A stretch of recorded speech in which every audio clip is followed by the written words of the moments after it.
Am I the jerk for ignoring my ex's request for a sit-down talk between him, his wife, and I? I have two kids with my ex. We were never married, and our relationship was never very good, so breaking up wasn't the worst thing that could have happened. For a while it surprised me that he left first.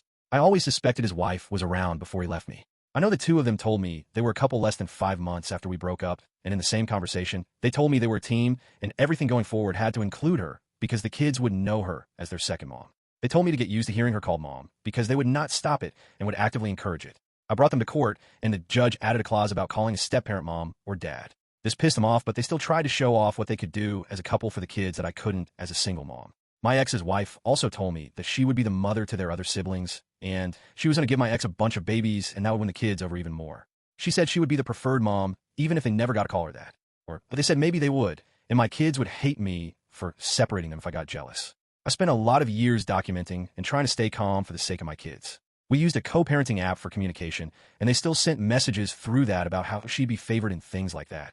They were scolded a number of times over it. A few years ago, I put my kids in therapy because I knew they picked up on the issues between the adults. My ex's wife never got pregnant. I know I'll sound petty when I say this, but it made me so happy after all the gloating and said the kids would prefer her because she'd give them a lot more siblings. For a while I noticed she was looking more and more depressed and desperate when no babies seemed to be born. Around July last year, my ex told me the kids would be with me for longer and he would work out a makeup schedule later. I found out 6 weeks later that his wife had tried to take her own life and was in the hospital, and that it was triggered by the news she could not have biological children. She and my ex told people that it was made worse by my son not drawing her in a picture of his family that same day at summer camp. I filed with the courts for a change in the custody agreement temporarily, and it was granted. She had to complete certain steps for the kids to go back into the house with her. My ex and her were unhappy, but since they used my kids as an excuse, I did not want to take any chances with them. She completed all the steps in custody, was returned to 50-50 in February of this year. Back in June, my ex suggested the three of us sit down and talk some things through.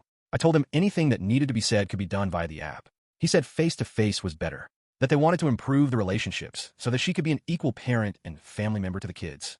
Both of them started info dumping about her inability to have bio kids and how it hurts her to know the kids don't see her as family.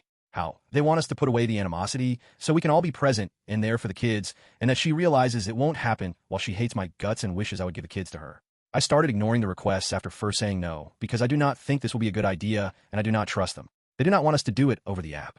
The lucky thing for me is it's all in the app, and there are concerning comments like they would hope I would let go of the no calling a step-parent or partner mom or dad and things of that nature. Why I did not reply and agree to meet up, my ex started saying I was not putting the kids first and I needed to stop using everything against them in court.